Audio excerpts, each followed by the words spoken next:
Dear fellows, آج ہم بات کریں گے پولیرٹی کے حوالے سے، یعنی قطبیت۔ پولیرٹی کا لفظ آپ کو معلوم ہے پول سے بنا ہے، جیسے ہم نے پڑھا نارتھ پول، ساؤتھ پول، قطب شمالی، قطب جنوبی، جس طرح یہ پول ہیں۔ جس طرح کھیل کے میدان میں پول ہوتے ہیں جہاں پہ فٹ بال کھیلنے والے کھلاڑی دوسری ٹیم کے خلاف گول کرتے ہیں، اس طرح بین الاقوامی تعلقات میں بھی پول ہوتے ہیں، یعنی یہ بڑی طاقتیں ہوتی ہیں، ان کو پول کہتے ہیں۔ پچھلے سیشنز میں ہم ڈسکس کر چکے ہیں کہ بین الاقوامی تعلقات پر انارکی کے کیا اثرات ہیں۔ انارکی انٹرنیشنل سٹرکچر کا پہلا عنصر ہے۔ نیشنل سٹرکچرز میں ترتیب کا اصول ہیرارکی ہوتا ہے، یعنی درجہ بندی، اور بین الاقوامی سٹرکچر میں ترتیب کا اصول غیر درجہ بندی ہوتا ہے، یعنی انارکی۔ اگر ہم والٹس کے ساتھ اتفاق کریں تو ہمیں انارکی والے نظاموں میں فنکشنز کا کوئی خاص فرق نظر نہیں آتا۔ لہٰذا انٹرنیشنل ریلیشنز کو سمجھنے کے لیے اسٹرکچرل ریئلزم کی طرف سے جو دوسرا اہم اضافہ ہے وہ صلاحیتوں کی تقسیم کے اثرات کے تجزیے کے حوالے سے ہونا چاہیے۔ پولیرٹی کیا ہے؟ پولیرٹی کا مطلب ہے ایک بین الاقوامی نظام میں بڑی طاقتوں کی تعداد۔ پولیرٹی بین الاقوامی تعلقات کو کیسے متاثر کرتی ہے؟ یہ اہم سوال ہے۔ سرد جنگ کے خاتمے کے بعد یونی پولیرٹی ایک گرما گرم موضوع بن گئی۔ کولڈ وار کے دوران دنیا میں بائی پولر سسٹم تھا، یعنی دو قطبی نظام۔ سوویت یونین اور امریکہ کو انٹرنیشنل سسٹم کے دو پول سمجھا جاتا تھا۔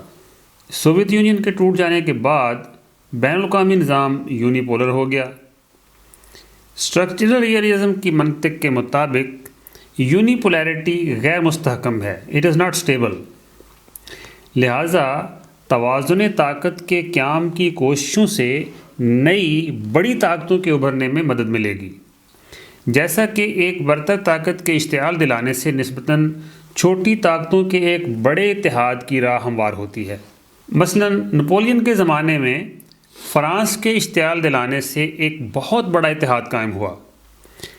بین الاقوامی تعلقات کی اصطلاح میں ایک برتر طاقت کو ہیجمن کہا جاتا ہے، اور ایک ہی طاقت کی برتری کو ہیجمنی کہتے ہیں۔ وولفورتھ اس دلیل کو مسترد کرتا ہے کہ توازن طاقت کے قیام کی کوششوں سے نئی بڑی طاقتوں کے ابھرنے میں مدد ملے گی۔ اسکاٹ برچل کا خیال ہے کہ ایک واحد طاقت کی برتری اور اس کو چھوٹی طاقتوں کی طرف سے پیش آنے والی مزاحمت بین الاقوامی نظام کو ایک بالکل نئی جہت دے دے گی، ان بین الاقوامی نظاموں کے مقابلے میں جن میں دو یا دو سے بڑی طاقتیں ہوتی ہیں۔ یونی پولیرٹی کا مطلب ہوتا ہے ایک ہی طاقت کی برتری، یعنی ہیجمنی۔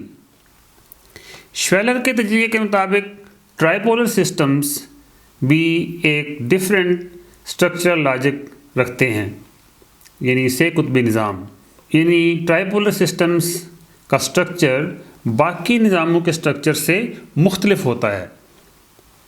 جن سسٹمز میں بہت ساری بڑی طاقتیں ہوتی ہیں اور وہ سسٹم جن میں کوئی بھی بڑی طاقتیں نہیں ہوتی، یہ ملتے جلتے نظام ہوتے ہیں۔ ان دونوں قسم کے سسٹمز کی لاجک ملٹی پولر سسٹمز کی لاجک سے مختلف ہوتی ہے۔ ملٹی پولر سسٹمز میں کئی بڑی طاقتیں ہوتی ہیں، یعنی 4، 5 یا اس سے بھی کچھ زیادہ۔ دوسرے الفاظ میں ملٹی پولر سسٹمز میں طاقت زیادہ پلیئرز میں تقسیم ہوتی ہے، زیادہ کھلاڑی ہوتے ہیں۔ جن بین الاقوامی نظاموں میں 1، 2، 3 یا چند بڑی طاقتیں ہوتی ہیں وہ ان قومی نظاموں کی طرح ہوتے ہیں جہاں کسی ایک شخص یا چند افراد کی اجارہ داری ہو، جبکہ جن بین الاقوامی نظاموں میں کوئی بھی بڑی طاقتیں نہیں ہوتی یا پھر بہت ساری بڑی طاقتیں ہوتی ہیں وہ کمپیٹیٹو مارکیٹس کی طرح ہوتی ہیں، مسابقتی منڈیوں کی طرح۔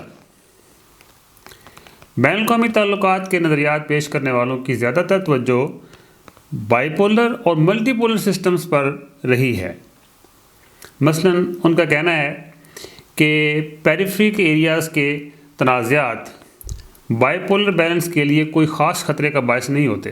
پیریفری کے علاقوں سے مراد مضافاتی علاقے ہیں، لیکن اگر ملٹی پولر سسٹمز میں مضافاتی علاقوں میں اسی سطح اور اسی نوعیت کی تبدیلیاں واقع ہوں تو ان کا عام توازن پر نمایاں اثر پڑ سکتا ہے۔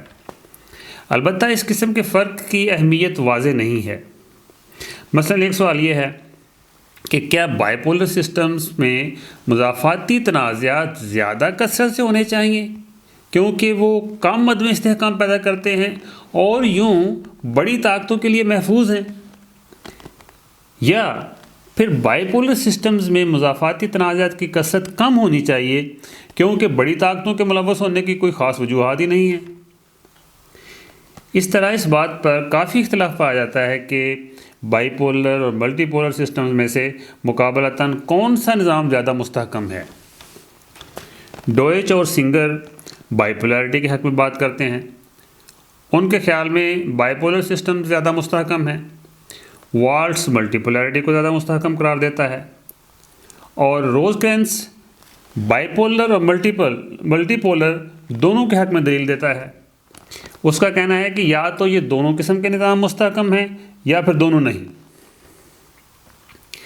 بعض مصنفین دوسرے پہلوؤں کو بھی شامل کرنے کی کوشش کرتے ہیں۔ مثلاً ان میں سے بعض صف بندی یعنی الائنمنٹ کی مختلف شکلوں کے اثرات کو بھی شامل کر لیتے ہیں۔ ان میں سے کچھ وقت کے ساتھ ساتھ صلاحیتوں کی تقسیم میں ہونے والی تبدیلیوں کو بھی شامل کرتے ہیں۔ مشاہداتی تجربہ اس لیے محدود رہ جاتا ہے کہ پچھلے 2500 سال کی مغربی تاریخ میں صرف 4 مرتبہ 2 قطبی نظام قائم ہوا۔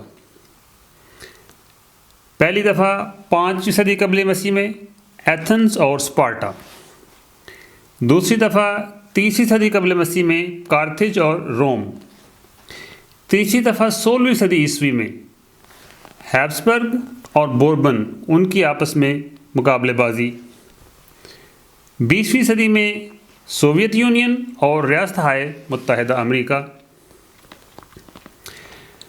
اچھا، اب یہ سوال یہ ہے کہ اسٹرکچرل ریئلزم بین الاقوامی تعلقات میں پیشین گوئیوں کے حوالے سے کتنا اہم ہے؟ The nature of structural predictions.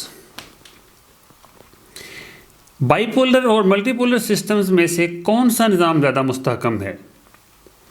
اس موضوع پر ہونے والی بحث میں جو مشکل ہے، اس مشکل کا ایک حصہ یہ سوال بذات خود ہے۔